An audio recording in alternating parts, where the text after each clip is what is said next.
저는 사실 이번 영상과는 무관한 무성욕자입니다. 진짜입니다. 믿어주세요.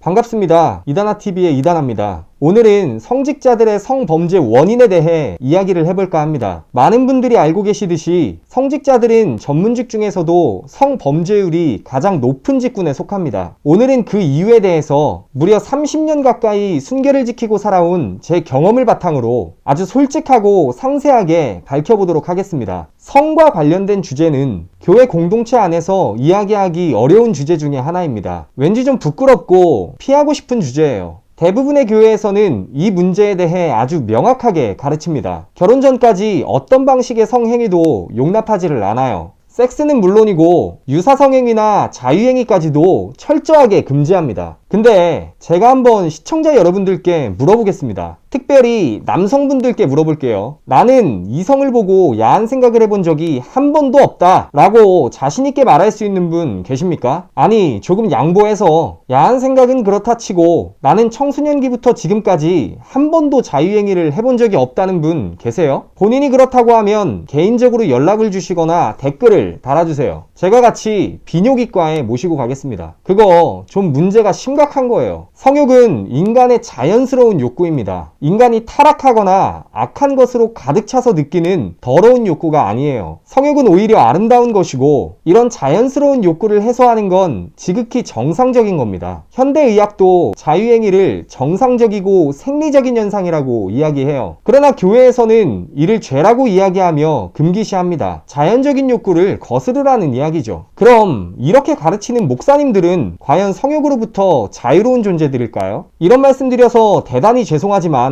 여러분이 그렇게 순수하고 순결하다고 믿는 담임 목사님들께서도 청소년기부터 다 자유행위 하셨던 분들입니다. 성급하게 일반화하는 거 아니냐 라고 하실 수 있는데 저는 제 손모가지를 걸고서도 확신할 수 있어요. 2017년에 한국 리서치에서 성인 남녀 1000명을 대상으로 자위 경험률에 대한 조사를 실시했어요. 어떤 결과가 나왔는지 아십니까? 남성의 98%, 여성의 70%가 자유행위를 경험한 것으로 나타났습니다. 나머지 2%의 남성들은 아마 성기능에 문제가 있는 무성욕자이거나 아니면 자위보다 성관계를 먼저 경험한 분들이 아닐까 싶습니다. 이 수치를 보고도 환상을 갖는 분들이 계실까 싶어 제 경험을 말씀드려볼까 해요. 저는 과거에 교회에서 정말 열심히 활동했을 때 거의 돌부처에 가까운 이미지였습니다. 이건 저를 실제로 아시는 분들은 알겠지만 제 삶과 이 유튜브 채널을 걸고 절대 거짓말이 아닙니다. 꼭 사람들 앞에서만 노력했던 것이 아니라 저 혼자 있는 순간에도 성욕이 들 때마다 그 욕구와 싸우려고 굉장히 많이 노력했어요. 이와 관련해서 제가 신학대학교를 다니던 때 특별히 기억에 남는 사건이 하나 있습니다. 대학 시절 한 수업 시간에 초대교회 교부들에 대해 배운 적이 있는데 그 중에 오리겐이라는 사람이 성욕을 이기기 위해서 자기 성기를 잘라버렸다는 이야기를 들었습니다. 거세를 한 거죠. 그때 그 이야기를 듣고 오리겐이 정말 대단한 사람으로 보였어요. 그래서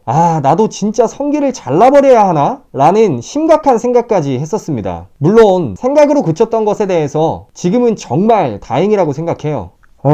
큰일 날 뻔했네. 제가 말씀드리고 싶은 건 그 정도로 제가 성욕을 억제하기 위해 노력하고 살았다는 이야기입니다. 당시 교회에는 저와 비슷한 이미지의 선후배들이 덜어 있었어요. 저는 당시 그분들이 성욕으로부터 자유로운 사람들인 줄 알았습니다. 근데 이제 성인이 돼서 이야기를 들어보니까 그 시기에 다 자기위로 하면서 해소를 했더라고요. 그렇지 않은 사람이 신기하게도 정말 한 명도 없었어요. 솔직한 이야기들을 듣고 나니까 그 시기에는 그러는 게 당연한 거라는 생각이 비로소 들었습니다. 이게 범죄자가 범죄를 정당화하는 이야기로 들리십니까? 좋아요.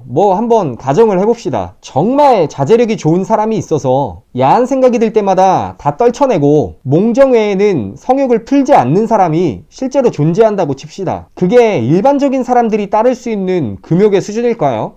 대답은 각자 알아서 내리시길 바랍니다. 실예로 제가 다니던 신학대학교에 설교하러 와서 자유하면 안 된다, 자유행위하지 말라고 하나님께서 허락하신 것이 몽정이다 라고 이야기했던 목사가 있었는데 당시 청년사역으로 굉장히 유명했던 문대식 목사라는 사람입니다. 이분이 이런 설교를 하고 나서 얼마 지나지 않아 미성년자 성추행에 교인 3명을 성폭행하고 지금 감옥에 들어가 있어요. 개새끼죠. 우리한테는 자위는 죄라면서 몽정아래 놓고 자기는 범죄를 저질렀어요. 참 대단한 새끼입니다. 따봉!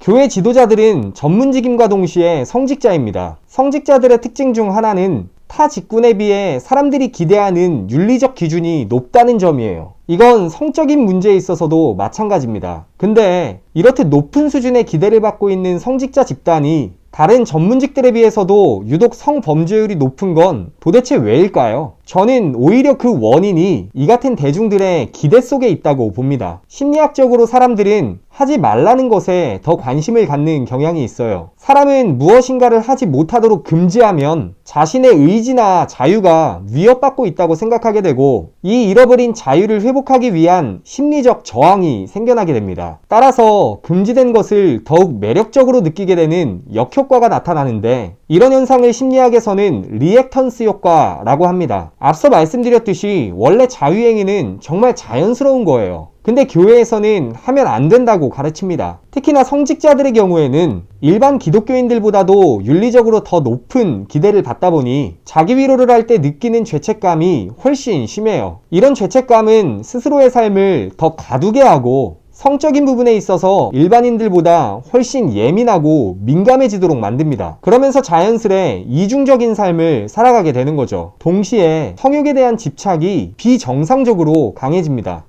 자연스러운 욕구를 억누르니 당연한 결과예요. 이런 상태에서 목사가 되고 교회 내에서 권력이 생기게 되면 그동안 쌓여있던 성욕에 대한 과도한 집착이 성도들에 대한 권력형 성범죄로 표출될 수 있는 겁니다. 제가 과거에 보디빌딩 시합을 준비하면서 깨달은 게 하나 있어요. 보디빌더들은 시합을 준비할 때 몇 달 동안 다이어트를 합니다. 몸에 좋지 않은 건 절대 먹지 않고 고단백 저지방식으로 식단을 짜요. 그럼 몸에 있는 불필요한 체지방들이 서서히 빠져나갑니다. 몸에 좋지 않은 음식들도 멀리하게 되니 이전보다는 건강한 몸을 갖게 되겠죠. 근데 다이어트를 한다고 해서 음식에 대한 욕구가 사라질까요? 다들 잘 아시겠지만 전혀 그렇지가 않아요. 식욕을 억제하고 살수록 식욕은 사라지는 게 아니라 더욱 강해집니다. 심지어 평소에는 별로 관심 없던 음식들까지도 맛있어 보이고 다이어트 기간이 길어질수록 스트레스 또한 더욱 심해지죠. 성욕도 식욕과 결코 다르지 않아요. 성욕을 억제하기 위해 노력한다 한들 성욕은 결코 사라지지 않습니다. 즉, 성욕은 참아야 할 것이 아니라 풀어야 하는 거예요. 그리고 교회는 성욕을 어떻게 푸는 것이 옳은 방법인지를 성도들에게 가르쳐 줄 수 있어야 합니다. 그럼 성욕은 도대체 어떻게 풀어야 할까요? 지금부터 말씀드릴 내용은 저 개인의 생각입니다. 그러니까 그냥 각자 알아서 잘 걸러 들으시길 바랄게요. 결론부터 말씀드리자면 저는 사랑하는 남녀 사이의 성관계가 가장 바람직하다고 보고 또한 적극적으로 권장해야 한다고 봅니다. 이건 어떤 면에서 혼전순결주의에 대한 반대이기도 해요. 물론 남녀 모두가 혼전순결에 동의하고 이를 통해 서로의 관계가 더 돈독해진다면 이는 존중받아야 할 아름다운 관계가 맞습니다. 그러나 혼전순결이라는 명목 하에 서로가 해소하지 못하는 성욕으로 인해 고통받고 있다면 그건 정말 어리석은 일이라고 생각해요. 서로가 서로의 사랑에 대한 확신이 있으면 관계를 갖는 것이 대체 왜 비난받을 일입니까? 오히려 그건 어떤 행위로도 대체할 수 없는 아름다운 표현입니다. 물론 서로의 미래를 책임질 상황이 아니라면 피임은 선택이 아닌 필수여야겠죠. 커플들이야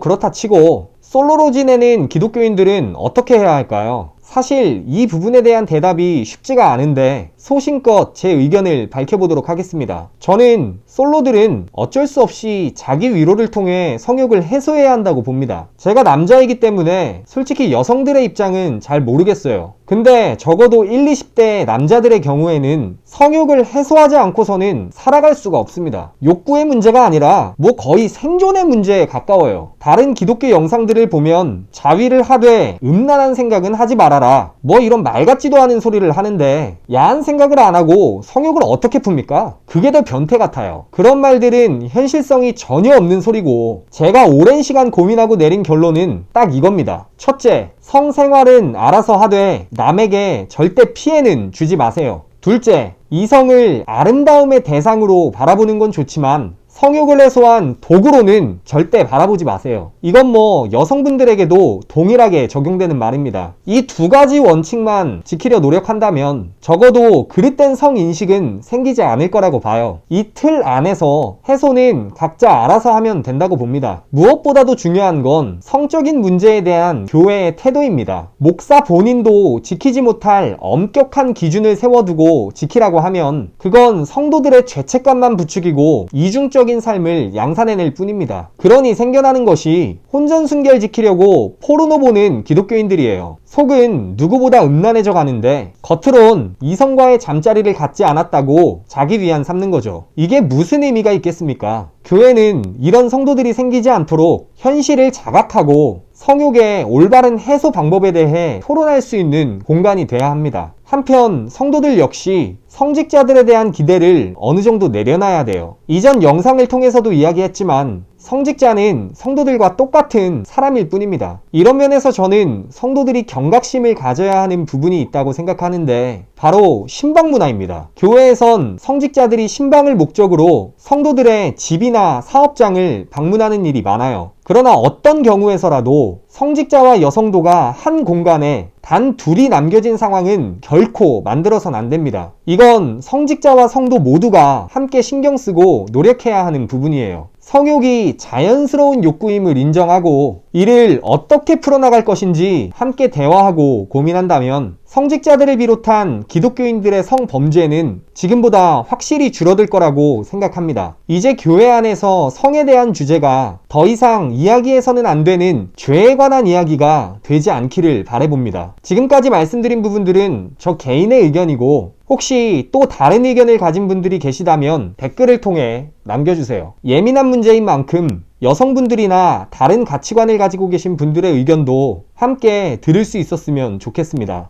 그리고 끝으로 혹시나 오해하실까봐 말씀드리는데 저는 사실 이번 영상과는 무관한 무성욕자입니다. 진짜입니다. 믿어주세요. 어디 뒀지?